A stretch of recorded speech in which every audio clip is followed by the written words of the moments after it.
दोस्तों, आज की ये कहानी हमें छत्तीसगढ़ से एक बहू ने भेजी है। इस कहानी में उसके ससुर अंधविश्वास के चलते अपने ही घर की बहू की बलि देने जा रहे थे, लेकिन आखिरी समय पर ऐसा क्या हुआ कि वही ससुर जो उसे मारने वाला था, बहू के पैरों में गिरकर माफी मांगने लगा। इस दिलचस्प और प्रेरणादायक कहानी को अंत तक जरूर सुने।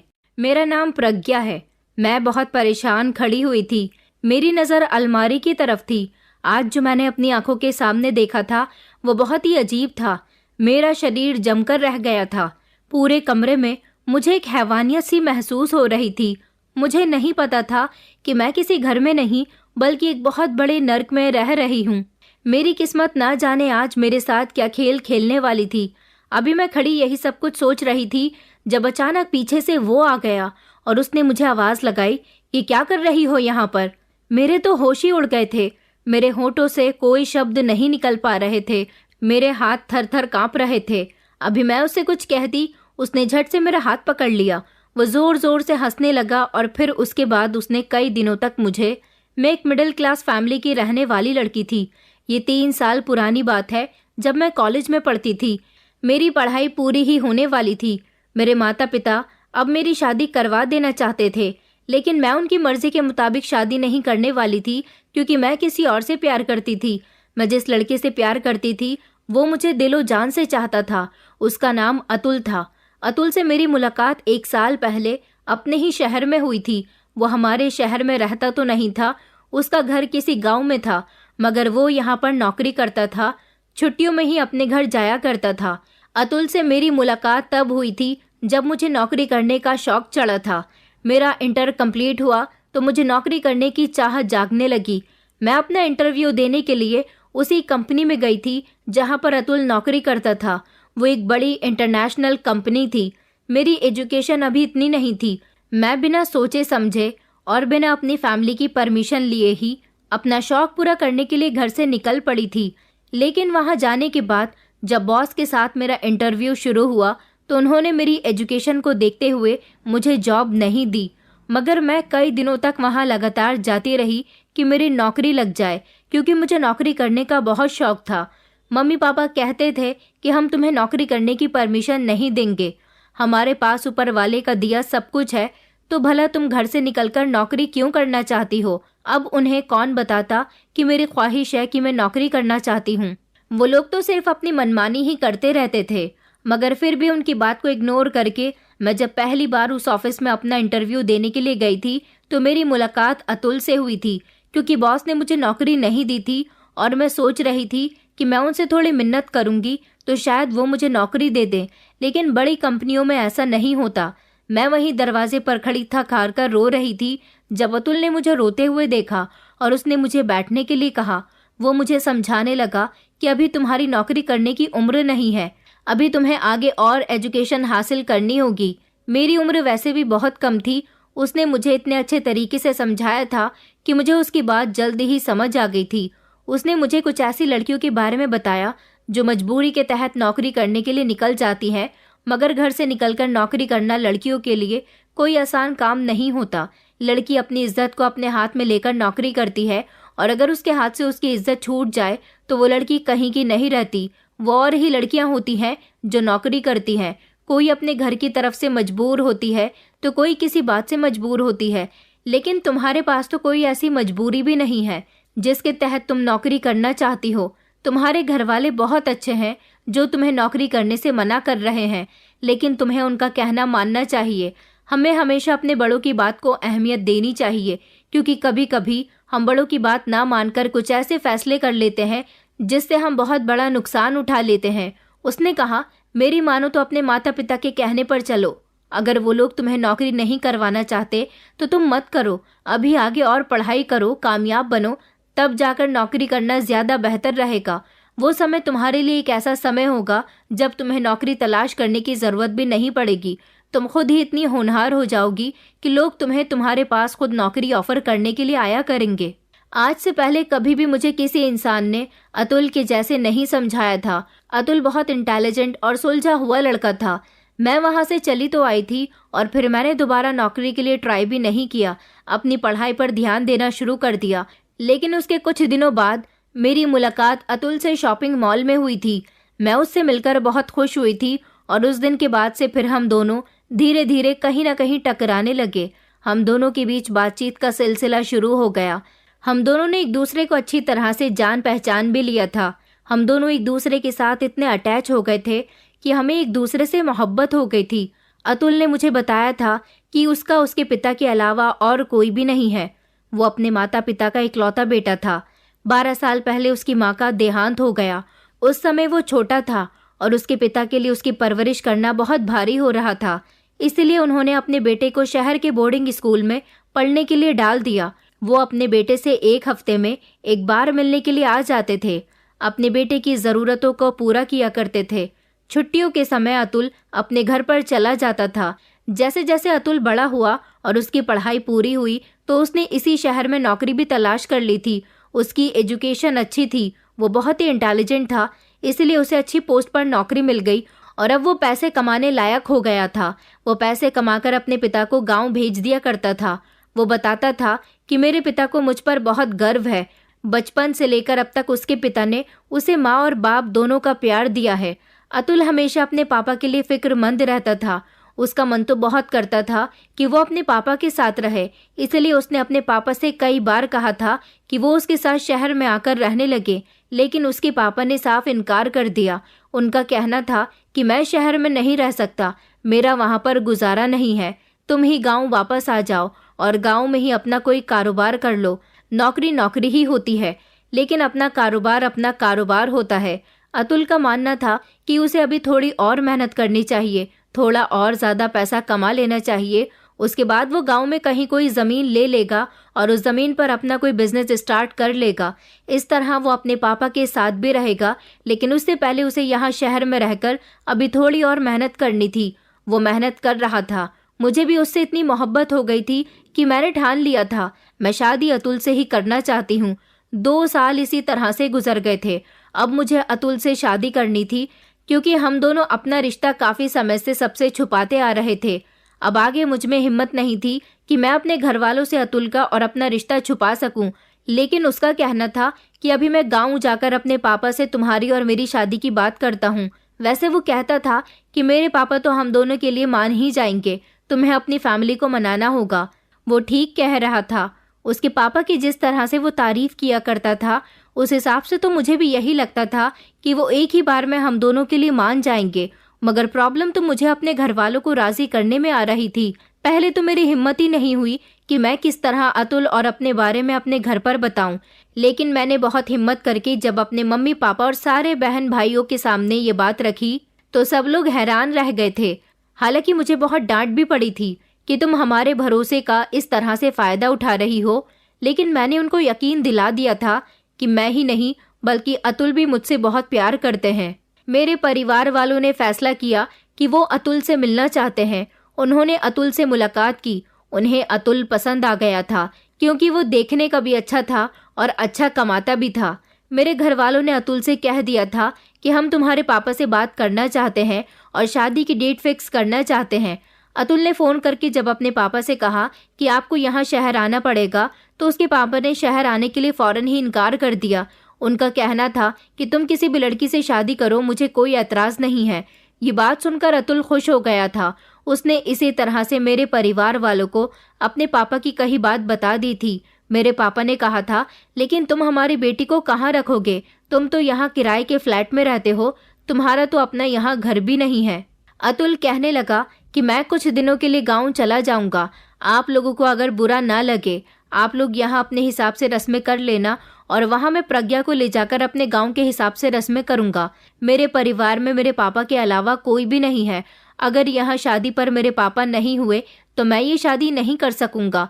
मेरे भाई ने कहा, तो फिर तुम्हारे पापा यहाँ क्यों नहीं आ जाते? अतुल कहने लगा कि वो शहर का माहौल बिल्कुल भी पसंद नहीं करते। मैं उनको बहुत अच्छे से जानता हूँ। मैं उनसे यहाँ आने की कितनी भी जिद कर लूँ, वो कभी भी यहाँ पर नहीं आएंगे।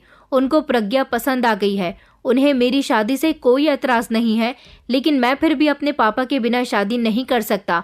इसलिए आप लोग अपनी बेटी को मेरे साथ विदा कर दीजिए। मैं अपने गाँव जाकर ही शादी करना चाहता हूँ। इस बात पर मेरे घर वालों को बहुत एतराज़ हुआ था। मम्मी पापा कहने लगे, तो क्या हमारी बेटी गांव में रहेगी? अतुल कहने लगा कि जी, प्रज्ञा गांव में रहेगी। देखो, सारी जिंदगी मेरे पापा ने मेरे लिए बहुत कुछ किया है। अब उनका बुढ़ापे का समय आ गया। मेरी मम्मी इस दुनिया में नहीं है। उनके जाने के बाद पापा ने खुद अपने हाथों से खाना बनाया, कपड़े धोए हैं, घर की साफ सफाई की है, बर्तन धोए हैं। वो अपना हर काम खुद ही करते हैं। मैं चाहता हूँ कि इस बुढ़ापे के समय में मेरे पापा की सेवा मेरी पत्नी करे। इस बात पर मेरी मम्मी को गुस्सा आ गया। मम्मी कहने लगी, तो तुम हमारी बेटी से शादी इसीलिए कर रहे हो कि तुम यहाँ इस शहर में अकेले नौकरी करते रहो और वहाँ हमारी बेटी अकेली तुम्हारे पिता की सेवा करती रहे? अतुल कहने लगा कि मैं हमेशा के लिए यहाँ पर नहीं रहूँगा। मुझे 4-5 महीने और लगेंगे। मैंने कुछ पैसा तो जमा कर लिया है, बस थोड़े पैसों का और बंदोबस्त करना है। मैं अपने गाँव में ज़मीन खरीद लूँगा और वहाँ कोई बिजनेस कर लूँगा और फिर परमानेंट वहीं पर ही शिफ्ट हो जाऊँगा। फिर मुझे यहाँ शहर आने की भी ज़रूरत नहीं पड़ेगी। आप फिक्र मत कीजिए, वहाँ आपकी बेटी अकेली नहीं रहेगी। वहाँ उसका ख्याल रखने के लिए मेरा पूरा गांव है और मेरे पापा भी हैं। वहाँ पर हमारा बहुत बड़ा घर है। आप लोग अगर मेरे गांव चलना चाहते हैं तो वहाँ जाकर सब कुछ देख सकते हैं। मम्मी पापा का दिल अभी भी घबरा रहा था। अतुल को तो उन्होंने भरोसा दिला दिया था कि शादी कुछ दिनों के बाद हो जाएगी, लेकिन उसके जाने के बाद उन्होंने मुझे सोचने का मौका दिया था। उनका कहना था कि हमें अतुल के घर का हिसाब ठीक नहीं लगा। तुम बचपन से यहाँ रही हो, यहाँ की पढ़ी लिखी लड़की हो, तुम्हारा गुजारा वहाँ गांव में कैसे होगा? मगर मैं तो जिद पर अड़ गई थी। मुझे तो अतुल से ही शादी करनी थी। मैंने कहा कि मैं गांव में गुजारा कर सकती हूँ और अतुल थोड़ी ना सारी जिंदगी यहाँ रहेगा। उसने बोला तो है कि वो 4-5 महीने बाद अपनी नौकरी छोड़कर गाँव में ही अपना कारोबार करेगा। मम्मी कहने लगी, लेकिन बेटा तुम वहाँ अकेली रहोगी। उस गांव में तो हमारा कोई रिश्तेदार भी नहीं रहता, बल्कि वहाँ तो तुम्हारे साथ तुम्हारा पति भी नहीं होगा। अगर वहाँ कोई परेशानी होगी तो तुम्हें कौन देखेगा? मैंने कहा, मुझे कोई परेशानी नहीं होगी। अतुल इस बात की जिम्मेदारी ले रहा है ना कि उसके पापा और गांव के लोग मेरा ख्याल रखेंगे। मेरी बात सुनकर सब लोगों ने यही फैसला किया था कि जैसा मैं चाहती हूँ वैसा ही होना चाहिए। अतुल तो मेरे घर वालों को बहुत पसंद आया था। बस बात गांव में रहने की आ रही थी, मगर मुझे इस बात से कोई मतलब नहीं था। मेरी शादी अतुल से होना ही मेरे लिए बहुत खुशकिस्मती की बात थी। फाइनली कुछ समय के बाद मेरी शादी अतुल के साथ हो गई थी। मेरे घर वालों ने मुझे खुशी खुशी विदा कर दिया था। अतुल मुझे अपने साथ लेकर अपने गाँव आ गया। मैं बहुत खुश थी। उसका गाँव हमारे शहर से बहुत दूर था। जब वो मुझे अपने गाँव लेकर गया तो वहाँ पर सारे ही लोग मुझे देखकर बहुत खुश हुए थे। उसके बाद वो मुझे अपने घर लेकर गया। उसने अपने घर का दरवाज़ा बजाया। उसके पापा ने दरवाज़ा खोला था। उन्होंने खुशी खुशी हम दोनों को गले से लगाया। मैंने उनके पैर छूकर आशीर्वाद लिया और फिर उसके बाद हम दोनों घर के अंदर गए थे। अतुल ने मुझे अपना पूरा घर दिखाया। उसका घर तो बहुत सुंदर था। अतुल के पापा एक बहुत अच्छे इंसान थे। वहाँ जाने के बाद अतुल ने और मैंने अपनी नई जिंदगी की शुरुआत कर दी थी।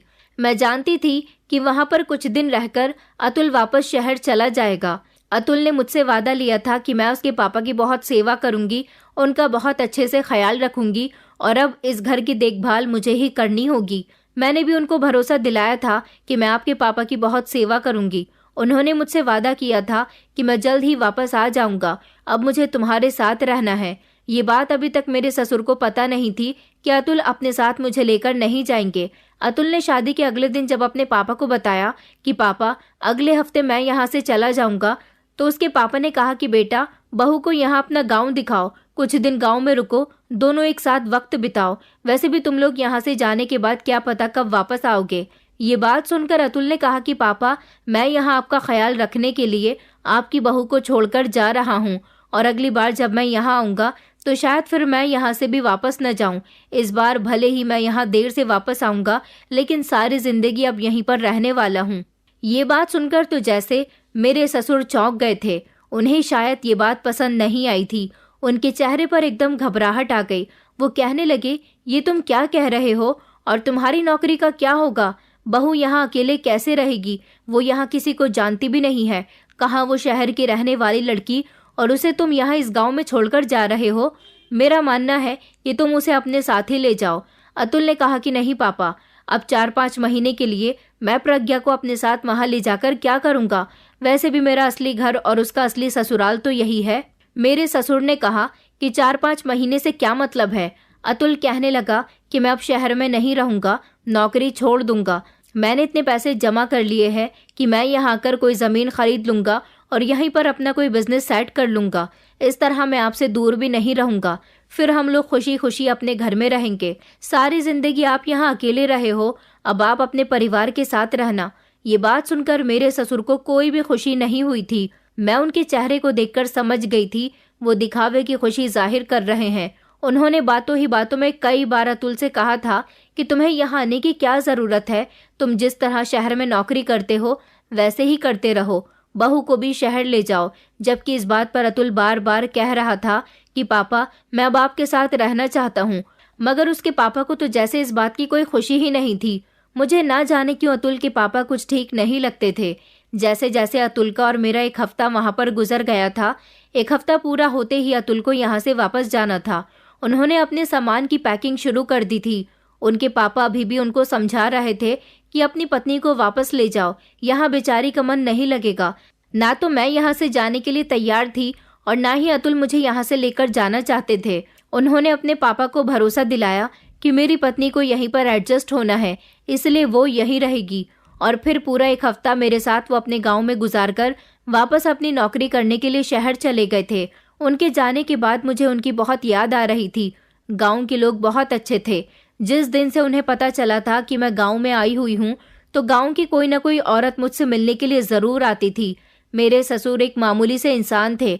मेरे पति के बिना मैं वहाँ अकेली तो थी, लेकिन सारा दिन मुझे अकेलापन महसूस नहीं होता था। मेरे ससुर तो ज्यादातर घर से बाहर ही रहते थे, मगर गांव की औरतें मेरे पास आकर मुझसे बातचीत करने लग जाती थीं।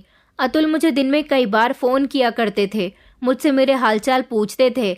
मैं उनको बता दिया करती थी कि मैं यहाँ बहुत खुश हूँ, यहाँ के लोग बहुत अच्छे हैं और मेरा बहुत ख्याल रखते हैं। उसने अपने पापा के बारे में पूछा, और पापा कहाँ होते हैं, तुम्हारा ध्यान रखते हैं या नहीं। मैंने उनको बताया कि वो तो सारा दिन घर से बाहर रहते हैं। तो अतुल कहने लगे, क्यों, पापा तो ज्यादातर घर में ही होते हैं। पूरा एक हफ्ता मैं वहां रहा हूँ, मेरे सामने तो वो घर से बाहर भी नहीं निकले। मैंने कहा कि इस बारे में मैं नहीं जानती, तुम्हारी बात और है। अब वो सारा दिन अपनी बहू के होते हुए तो घर में नहीं रह सकते ना, इसलिए घर से बाहर चले गए होंगे। अतुल ने कहा कि चलो ठीक है, तुम अपना भी ख्याल रखना और पापा का भी। यहाँ रहते हुए मुझे बहुत अच्छा लग रहा था।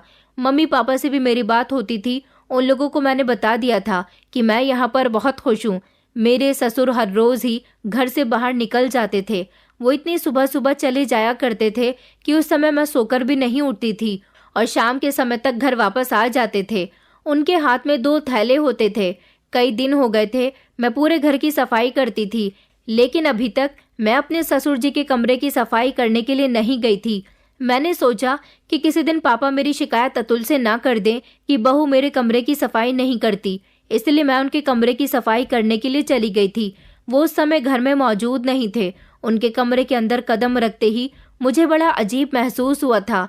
ऐसा लग रहा था जैसे कमरे के अंदर आते ही मेरा दिल बहुत घबरा रहा है। एक अजीब सी खुशबू पूरे कमरे में फैली हुई थी, जैसे कि कमरे के अंदर अगरबत्तियां जलाई गई हैं। मेरे ससुर जी का कमरा बहुत सादा था। कमरे के अंदर एक पुरानी सी अलमारी खड़ी हुई थी, चारों तरफ कबर्ड बने हुए थे और एक सिंगल बेड पड़ा हुआ था जिस पर बड़ी पुरानी सी चादर थी। ऐसा लग रहा था जैसे ना जाने कब से बिस्तर से चादर चेंज नहीं की गई है। एक ड्रेसिंग भी रखी हुई थी। शायद ये सारा ही सामान अतुल की माँ के दहेज का था। सामान पर काफी हद तक धूल थी। एक अजीब बात यह भी थी कि जमीन पर बुझी हुई माचिस की तीलियां पड़ी हुई थी, जिनको देखकर ऐसा लगता था कि माचिस को इस्तेमाल करने के बाद यहीं पर फेंक दिया गया है। कमरा बहुत हद तक गंदा हो रहा था। मैंने सबसे पहले चारों तरफ से धूल साफ की और उसके बाद बेडशीट तलाश करने लगी। मैंने जैसे ही अपने ससुर की अलमारी खोलकर देखी तो अलमारी के अंदर मुझे कुछ कपड़े रखे हुए नजर आए थे जो कि मेरे ससुर जी के थे। मैंने बेडशीट तलाश करने की कोशिश की तो अचानक मेरी नजर ऐसे कपड़ों पर गई जिन्हें देखकर मैं चौंक गई थी। मैंने उनको निकाला और गौर गौर से देखने लगी, क्योंकि ये ऑरेंज कलर के कपड़े थे। ऐसे कपड़े जैसे कि बाबा लोग पहना करते हैं, धोती कुर्ता और पास में ही कुछ मालाएं भी रखी हुई थी। मैंने उनको वहीं पर रख दिया था और मैं कमरे में मौजूद कबर्ड खोलकर उनमें बेडशीट तलाश करने लगी। सारे ही कबर्ड्स में कोई ना कोई सामान रखा हुआ था। मुझे बेडशीट कहीं नहीं मिल रही थी। इन सारे कबर्ड में से एक कबर्ड ऐसा था जिसमें लॉक लगा हुआ था। वो खुल ही नहीं रहा था। मैंने उसे खोलने की काफ़ी कोशिश की मगर वो नहीं खुला और उसकी चाबी भी मुझे कहीं नज़र नहीं आ रही थी। फिर मैं अपने कमरे में आई और अपनी बेडशीट निकाल कर मैंने बेड पर बिछा दी थी। फिर मैंने झाड़ू लगानी शुरू की। जैसे ही मैंने झाड़ू बेड के नीचे डालकर कूड़ा निकालने की कोशिश की तो वहाँ पर कूड़े के साथ साथ बहुत सारे बाल भी निकल कर आए थे। वो इतने ढेर सारे बाल थे, ऐसा लग रहा था जैसे उन बालों को ना जाने कब से इकट्ठा किया जा रहा है। मुझे लगा कि मेरे ससुर के ही बाल होंगे, मगर फिर मुझे याद आया कि पापा के बाल कैसे हो सकते हैं। पापा तो आगे से गंजे हैं और उनके पीछे की साइड में छोटे छोटे बाल हैं। इन बालों को देखकर तो साफ पहचाना जा सकता था कि ये किसी औरत के बाल हैं, क्योंकि ये बाल बहुत लंबे थे और ज्यादा तादाद में थे। मैं हैरान रह गई थी। मैंने उन बालों को फेंक दिया था।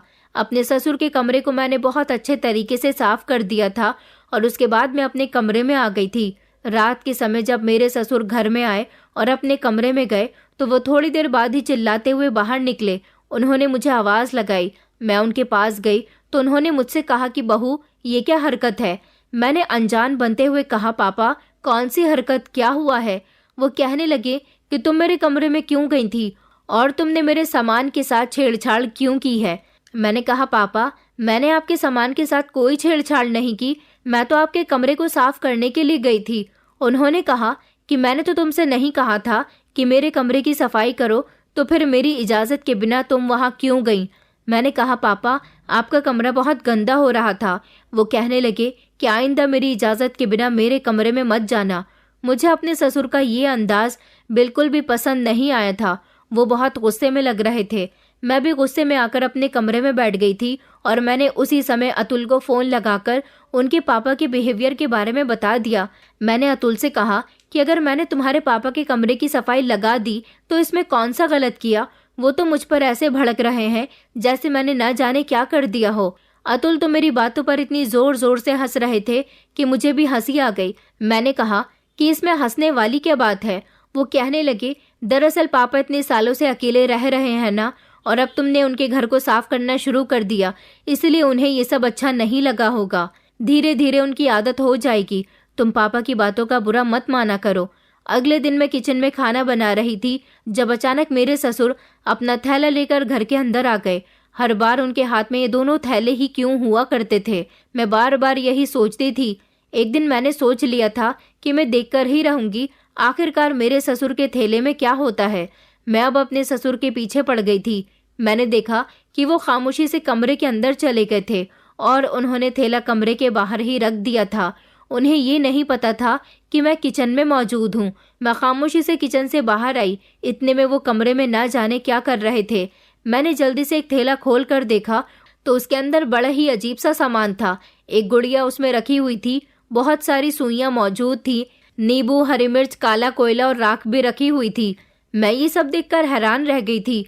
अभी मैं चोरी चुपके ये सब देख ही रही थी। मैं दूसरा थैला नहीं देख पाई थी क्योंकि मुझे अपने ससुर के कमरे से बाहर निकलने की आहट सुनाई दे गई थी। मैं फौरन वहां से हटकर खड़ी हो गई और थैलों को भी मैंने वैसे का वैसा ही रख दिया। इतने में ही मेरे ससुर जी कमरे से बाहर निकले और मुझे गौर से देखने लगे। कहने लगे कि तुम यहाँ पर क्या कर रही हो। मैंने कहा, मैं तो बस आपसे खाने का पूछने के लिए आ रही थी। वो कहने लगे कि मुझे अभी खाना नहीं खाना। उन्होंने अपने कमरे का दरवाज़ा बंद किया, दोनों थैलों को उठाया और घर से बाहर निकल गए थे। मगर ये सब देखकर मेरे होश उड़ गए थे। मैं फौरन ही अपने कमरे में आई। मैंने अपने पति को कॉल लगाई और उनको ये सब कुछ बताया। मेरे पति फिर से हंसने लगे थे और उन्होंने कहा कि तुम पागल हो गई हो, ऐसी चीजें भला पापा अपने पास क्यों रखेंगे। हो सकता है वो किसी और का सामान लेकर आ रहे हों। इन बातों से ध्यान हटा दो। मैंने तुमसे कहा है ना कि पापा को ज्यादा सीरियस मत लिया करो। जितना भी सामान मेरे ससुर के पास था वो सब कुछ तो दर्शा रहा था। मुझे ऐसा लग रहा था जैसे मेरे ससुर किसी तरह का जादू टोना करते हैं, क्योंकि ऐसा सामान तभी काम में आता है। अब मुझे अपने ससुर पर नजर रखनी थी और अपने पति को भी यकीन दिलाना था कि उनके पापा जरूर कुछ न कुछ तो ऐसा करते हैं जो ठीक नहीं है। मुझे याद आया कि मेरे ससुर के कमरे में मुझे बहुत सारी अजीब चीजें मिली थी और एक कबर्ड में ताला भी लगा हुआ था। जरूर उसमें भी कुछ न कुछ होगा। मैंने नोटिस करना शुरू कर दिया था कि मेरे ससुर जी कब घर के अंदर आ रहे हैं और कब घर से बाहर जा रहे हैं। रात को भी मैं उन पर नजर रखने लगी थी। वो खाना खाने के तुरंत बाद ही कमरे के अंदर चले जाते थे और कमरे का दरवाजा अंदर से बंद कर लिया करते थे। आधी रात का समय था। मैं बिस्तर पर लेटी हुई थी जब अचानक मुझे ऐसा लगा जैसे घर में कुछ अजीब सा हो रहा है, कुछ अजीब सी आवाज जो बहुत दूर से आ रही है, क्योंकि हमारे घर में बिल्कुल शांति नहीं थी। मुझे बहुत गर्मी लग रही थी और यहाँ पर एसी भी नहीं था, क्योंकि वो गर्मियों के दिन थे। मैंने सोचा अभी मुझे नींद भी नहीं आ रही है, मैं कुछ देर के लिए छत पर चली जाती हूँ, क्योंकि कमरे के अंदर मुझे बहुत घुटन महसूस हो रही थी। मैं अपने कमरे से बाहर निकली। अचानक मेरी नज़र ससुर जी के कमरे के दरवाजे पर गई। उनके कमरे के दरवाजे के ऊपर रोशनदान बना हुआ था। रोशनदान से धीमी धीमी रोशनी आ रही थी। ये वाइट रोशनी नहीं थी, बल्कि पीली पीली सी रोशनी थी। कभी रोशनी तेज होती तो कभी रोशनी हल्की हो रही थी। मैंने सोचा इस समय पापा जाग क्यों रहे हैं। मुझे अच्छी तरह से याद है कि उनके कमरे में तो वाइट लाइट लगी हुई थी, तो फिर पीली रोशनी क्यों बाहर आ रही है। मुझे कुछ खटका सा महसूस हुआ। मैं धीमे धीमे कदमों से कमरे के दरवाजे तक पहुंची। दरवाजे में थोड़ी सी झिरी खुली हुई थी। मैंने उससे अंदर की तरफ झांकने की कोशिश की। मुझे ज्यादा साफ तो कुछ दिखाई नहीं दिया था, बस इतना दिखाई दे रहा था कि मेरे ससुर ने कमरे में बहुत सारी मोमबत्तियां जलाई हुई हैं और वो अकेले ही अकेले बातें कर रहे हैं। वो बातें कर रहे थे या कुछ पढ़ रहे थे, ये तो मेरी समझ नहीं आया, मगर मुझे उनके बोलने की लगातार आवाज आ रही थी। ये सब कुछ बड़ा ही खतरनाक था। मैं पीछे हट गई। मैंने सोचा कि जरूर मेरे ससुर ठीक इंसान नहीं है, वो कुछ तो बहुत गलत कर रहे हैं। अगले दिन सुबह के समय जैसे ही मेरे ससुर अपने कमरे से बाहर निकले, फौरन ही मैं उनके कमरे में चली गई। कमरे के अंदर मैंने देखा कि वही गुड़िया जो पहले मैंने पापा के थैले में देखी थी, वो जमीन पर पड़ी हुई थी और उसमें ढेर सारी सुइयां चुभी हुई थी। आगे को कोयले से एक गोल घेरा बना हुआ था, बीच में नारियल रखा हुआ था, साइड में नींबू मिर्चे रखे हुए थे। मैं तो ये सब देखकर हैरान रह गई थी। इस चीज से ये साफ पता चलता था कि मेरे ससुर जादू टोना करते हैं। मैंने फौरन ही अपना मोबाइल निकाला और अपने पति को पूरे कमरे के फोटोज क्लिक करके भेज दिए। उसके बाद मैं पापा के कमरे की तलाशी लेने लगी। मैंने अलमारी खोलकर उसके सारे कपड़े निकाले तो मुझे अलमारी से दाढ़ी मूंछ और काले रंग का धोती कुर्ता भी मिला था। उस दिन मैंने ऑरेंज कलर का देखा था। अलमारी के कोने में एक रुमाल में लिपटा हुआ छोटा सा चाकू रखा हुआ था जो बहुत तेज धारदार था। मैंने उसको वैसे ही लपेट कर रख दिया, लेकिन उसका फोटो भी मैंने अपने मोबाइल में ले लिया था। फिर मैं ड्रेसिंग की तरफ गई। मैंने ड्रेसिंग खोल कर देखा तो उसमें बहुत सारे ताबीज रखे हुए थे और सिंदूर भी था। आखिर सिंदूर का मेरे ससुर जी क्या करते हैं।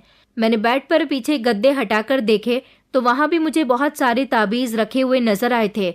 ये सब देखकर मैंने अपना सर पकड़ लिया था, मगर मुझे कुछ भी करके इस कबर्ड में भी देखना था कि आखिर इसमें क्या है, क्योंकि हर तरफ मुझे कोई ना कोई एक ऐसी चीज मिल रही थी जो मुझे परेशान करने के लिए काफी थी। मैंने पूरा कमरा छान मारा था, मुझे कहीं पर भी कबर्ड की चाबी नहीं मिली थी। मैंने फौरन ही अपने पति को फोन किया। फोटो मैं उन्हें पहले ही सेंड कर चुकी थी, लेकिन मेरे पति का नंबर तो बंद जा रहा था। फिर मुझे अपने पति के दोस्त का नंबर याद आया। मैंने जैसे ही उनको कॉल की तो उन्होंने मेरी बात अतुल से करवा दी थी। मैंने अतुल को ये सब कुछ बताया। मैंने उनसे कहा कि मैं तुम्हारे नंबर पर बहुत सारे फोटो सेंड कर चुकी हूँ, तुम उनको देख लेना। अतुल कहने लगा, मगर मेरा फोन खराब हो गया, मैंने उसे सर्विस पर दिया हुआ है, जैसे ही फोन ठीक होकर आ जाएगा मैं फोटो देख लूंगा। और मैं तुमसे कितनी बार मना कर चुका हूँ कि तुम पापा पर अपनी नजर रखना बंद कर दो, तुम मुझे भी परेशान करती हो। मैं नहीं चाहता कि मेरे पापा तुमसे तंग आकर मुझसे कह दे कि अपनी पत्नी को यहाँ से ले जाओ। कुछ दिन की ही तो बात है, सब कुछ बर्दाश्त कर लो। मैंने कहा, अतुल तुम पागल हो गए हो क्या? यहाँ कुछ भी बर्दाश्त करने लायक नहीं है। तुम्हारे पापा कोई मामूली इंसान नहीं है, वो जादू टोना करते हैं। मैंने खुद उनके कमरे की हालत देखी है। जो जो सामान मुझे उनके कमरे से मिला है वो सारा सामान इसी चीज की तरफ इशारा कर रहा है। अतुल कहने लगा, अब तुम मेरे पापा पर इल्जाम लगा रही हो। मैंने कहा, नहीं अतुल, मैंने तुम्हें फोटो सेंड कर दिए हैं, तुम खुद कमरे की हालत देख सकते हो। वो कहने लगा कि अच्छा ठीक है, मेरा फोन ठीक हो जाएगा तो मैं देख लूंगा, कल ही मैं उसे रिपेयरिंग से जाकर ले आऊंगा, मगर प्लीज तुम कुछ भी ऐसा मत करो जिससे मेरे पापा या तुम्हारे बीच कोई बड़ी प्रॉब्लम हो जाए। मैंने कहा, अतुल प्लीज मेरी बात का यकीन करो।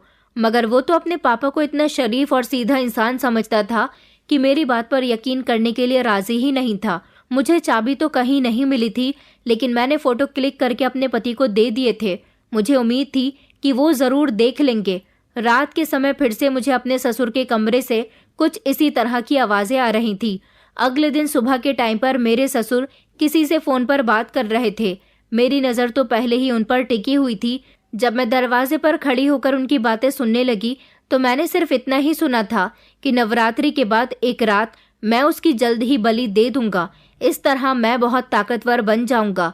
अपने ससुर की ये बात सुनकर मेरे होश उड़ गए थे। आखिर वो किसकी बलि देने की बात कर रहे थे और उस रात से उनका क्या मतलब था? मैंने मोबाइल में सर्च किया कि नवरात्रि के बाद जागरण की रात का क्या मतलब होता है। तब मुझे पता चला कि जागरण की रात को जादू टोना किया जाता है। मगर मेरे ससुर तो किसी की बलि देने की बात कर रहे थे और ताकतवर होने की बात कर रहे थे। आखिर इनका क्या मतलब था? मैंने फिर से फौरन अतुल को कॉल किया, मगर अतुल का नंबर अभी भी बंद जा रहा था। मेरी कुछ समझ नहीं आ रहा था कि मैं क्या करूं। इधर मेरी अतुल से बात नहीं हो रही थी और इधर मेरे ससुर की नई नई हरकतें मेरे सामने आ रही थी। मुझे तो अब उनसे डर लगने लगा था। एक दिन मुझे कपड़े धोने थे। सुबह के समय जैसे ही पापा कमरे से बाहर निकले तो मैं उनके पास गई और कहने लगी कि पापा, मुझे आपके कपड़े धोने हैं। मुझे अपने जितने भी गंदे कपड़े हैं सभी दे दीजिए। उन्होंने कहा कि नहीं, मैं अपने काम खुद ही कर लेता हूँ, मैं तुम्हें परेशान नहीं करना चाहता। मैंने उनसे जिद की और कहा कि आप प्लीज मुझे अपने कपड़े दे दीजिए। मैं अब यहाँ आ गई हूँ, आपके सारे काम करने की जिम्मेदारी मेरी ही है। उन्होंने अपने कपड़ों की तरफ देखा जो काफी गंदे नजर आ रहे थे। उन्होंने कहा, मैं तुम्हें अपना कुर्ता उतार कर दे देता हूँ, इसे छत पर मत सुखाना। मेरे कपड़े मैं छत पर नहीं डालता। मैंने कहा कि जी, जैसा आप कहेंगे मैं वैसा ही करूंगी। उन्होंने उसी समय कमरे में जाकर अपने कपड़े चेंज कर लिए थे और अपना कुर्ता उतारकर फौरन ही मुझे दे दिया था। उनके पास लगातार किसी का फोन आ रहा था। वो बहुत जल्दी में थे। उन्होंने अपना सफेद रंग का कुर्ता मुझे दे दिया था और खुद अपने दोनों थैले पकड़कर घर से बाहर चले गए थे। मैं कपड़े धोने के लिए बैठ गई थी। यहाँ पर वॉशिंग मशीन तो नहीं थी, इसलिए मुझे हाथ से ही कपड़े धोने थे।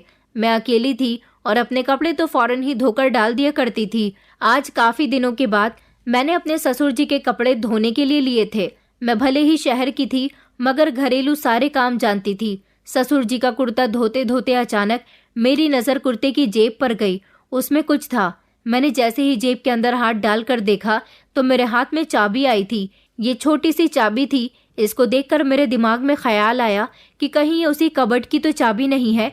इसलिए मैं फौरन ही कमरे के अंदर गई और कबर्ड को खोलने की कोशिश की तो वो खुल गई थी। मेरी नज़र जैसे ही कबर्ड पर गई, उसके अंदर का नज़ारा देखकर मैं शॉक्ड रह गई थी। उसमें तो बहुत सारे पैसे रखे हुए थे और बहुत सारे जेवर भी थे। मेरे ससुर के पास इतने जेवर और पैसे कहाँ से आए थे? अगर वो इतने ही अमीर थे तो फिर अपने बेटे को उन्होंने शहर में नौकरी करने के लिए क्यों भेजा था? और आखिर वो ऐसा भी क्या काम करते थे जिसकी वजह से उनके पास इतने पैसे और जेवर थे? क्योंकि ये जेवर और पैसे ज्यादा तादाद में थे। मैंने मोबाइल निकालकर उसका फोटो भी अपने पति के नंबर पर सेंड कर दिया था। अभी तक अतुल का मोबाइल ठीक नहीं हुआ था और पिछले 2 दिन से मेरी उनसे कोई बात भी नहीं हो सकी थी। मैं अभी कबर्ड के पास खड़ी हुई पैसे और जेवरों के फोटो क्लिक कर रही थी जब अचानक मुझे पीछे से किसी के आने की आहट सुनाई दी। मैंने जैसे ही पीछे पलटकर देखा तो ये देखकर मेरे होश उड़ गए थे कि पीछे मेरे ससुर खड़े हुए थे। उन्होंने चिल्लाते हुए कहा कि तुम यहाँ पर क्या कर रही हो? मैंने तुमसे मना किया है ना? वो फौरन ही मेरे पास आए और उन्होंने मेरा हाथ पकड़ लिया। कहने लगे कि निकलो मेरे कमरे से, कितनी बार तुमसे मना किया है मगर तुम अपनी हरकत से बाज नहीं आती। उनकी नज़र जैसे ही कबर्ड पर गई, उन्होंने मुझे चौंक कर देखा और कहने लगे कि तुम्हारे पास इसकी चाबी कहाँ से आई?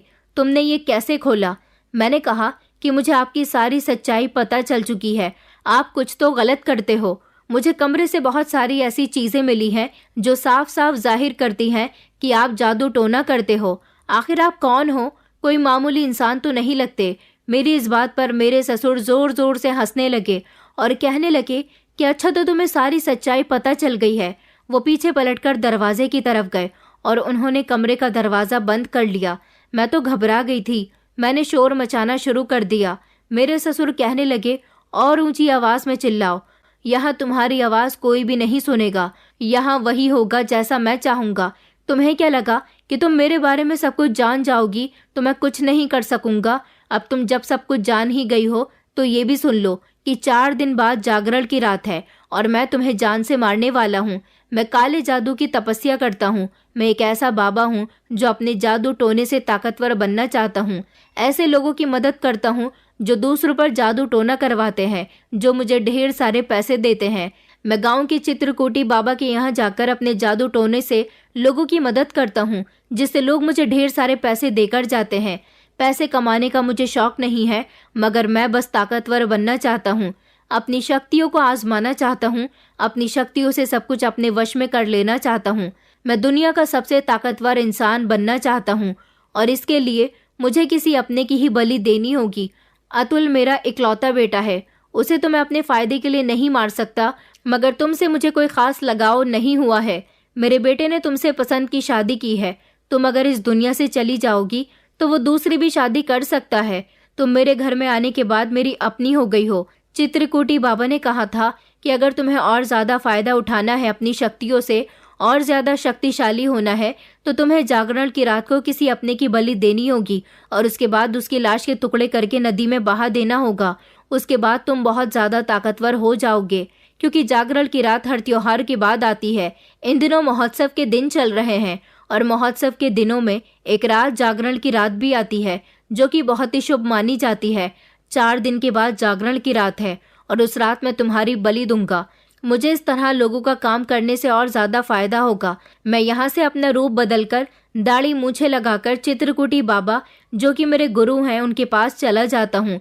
उनकी सेवा करता हूँ और आने वाले भक्तों की भी मदद करता हूँ। उनसे मुझे पैसे मिलते हैं। मुझे और ज्यादा शक्तिशाली होना है।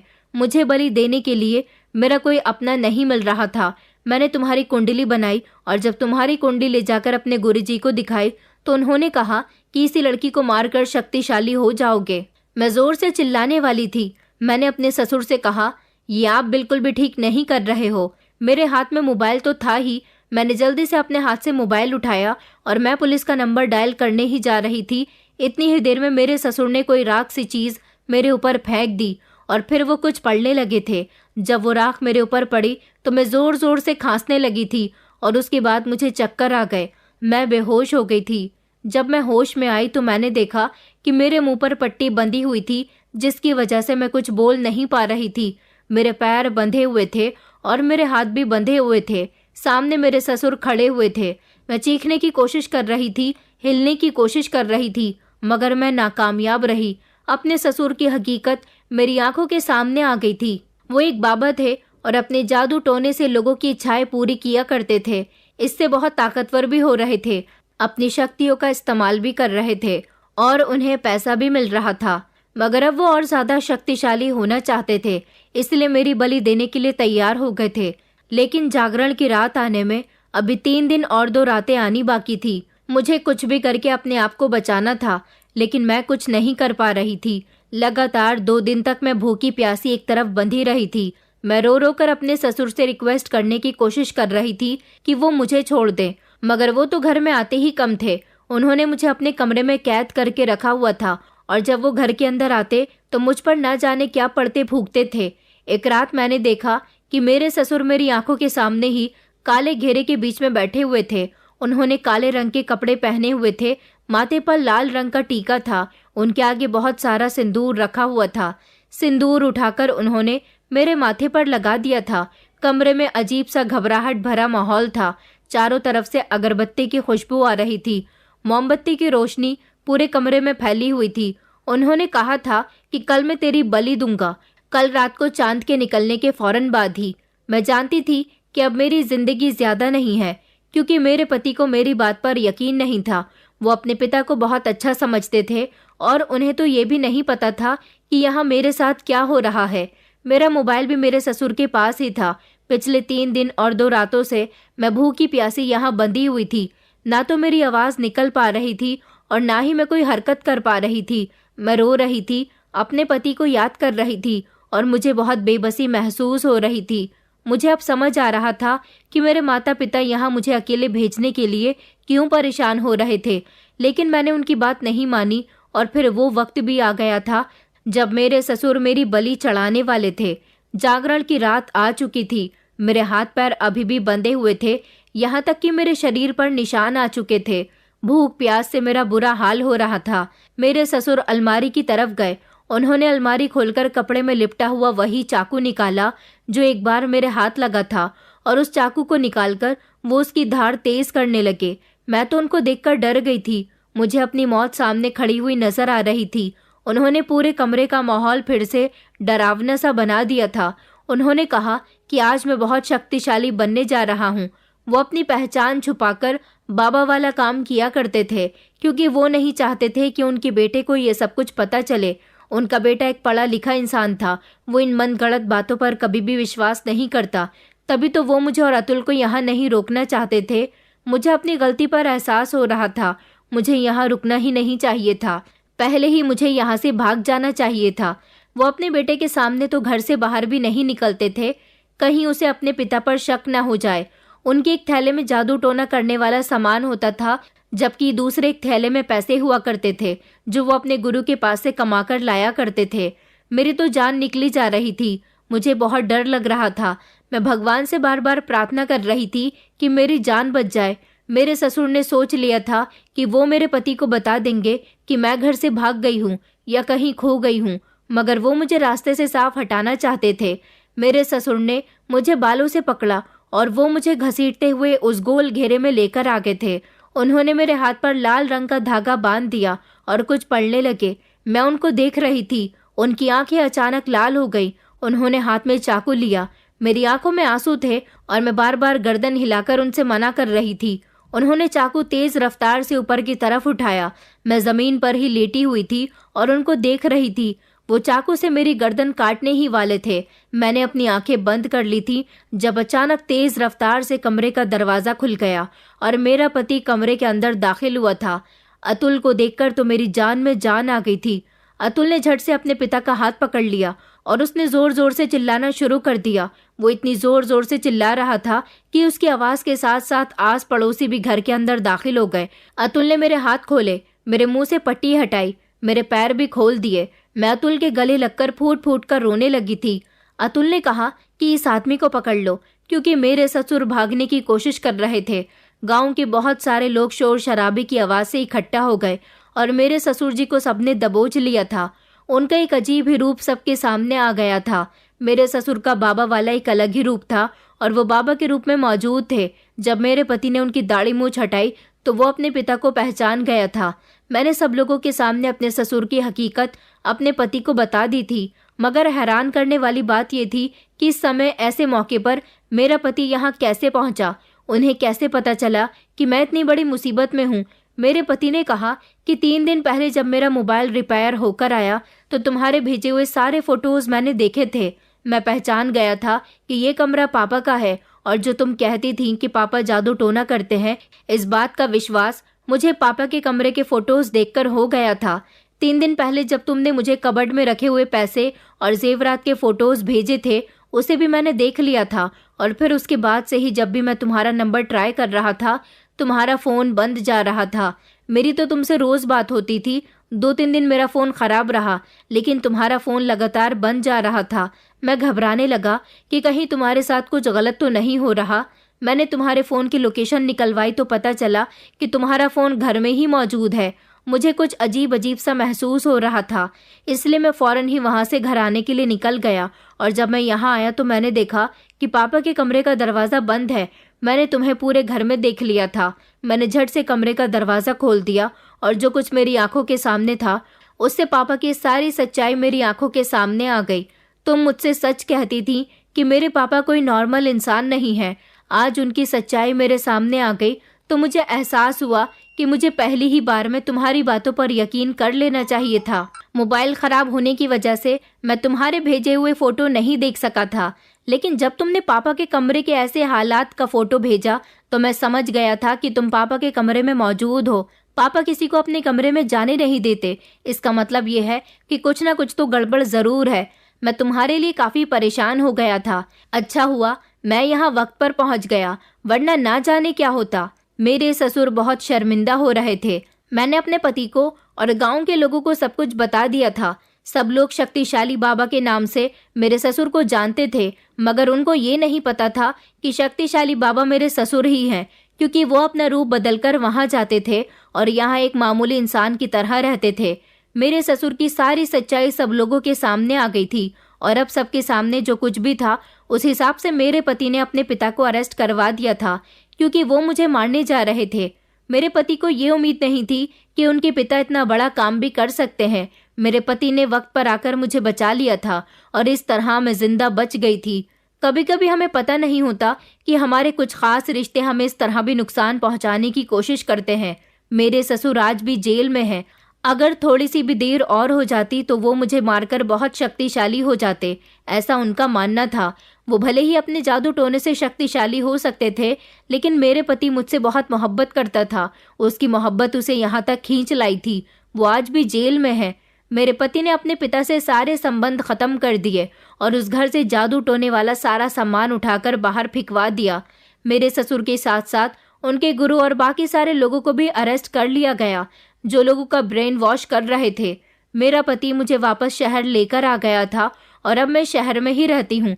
दोस्तों, आखिर में मैं बस इतना ही कहना चाहूंगी कि अंधविश्वास एक ऐसा जहर है जो न केवल व्यक्ति की सोच को विकृत करता है, बल्कि रिश्तों की पवित्रता को भी नष्ट कर देता है। हमें सिखाया जाता है कि रिश्ते विश्वास, प्रेम और एक दूसरे की सुरक्षा के लिए होते हैं, लेकिन जब इन पर खतरा मंडराए तो सच को पहचानने और उसके खिलाफ खड़े होने का साहस दिखाना चाहिए। ये कहानी हमें ये भी सिखाती है कि किसी भी परिस्थिति में अपने परिजनों का साथ देना और उनकी रक्षा करना हमारी प्राथमिक जिम्मेदारी है। साथ ही ये भी याद दिलाती है कि अपनों की सुरक्षा के लिए हर परिस्थिति में मजबूत और सतर्क रहना चाहिए। इसके साथ ही ये कहानी अंधविश्वास के खतरों को उजागर करती है और जागरूकता फैलाने की प्रेरणा देती है कि सच्चे ज्ञान और विवेक से ही समाज की बुराइयों को समाप्त किया जा सकता है। दोस्तों, उम्मीद करती हूँ आपको हमारी कहानी पसंद आई होगी। कहानी पसंद आई है तो वीडियो को लाइक करें, चैनल पर नए हैं तो चैनल को सब्सक्राइब करें और हाँ, नोटिफिकेशन बेल को जरूर दबाएं ताकि अगली अपडेट सबसे पहले आपको मिले।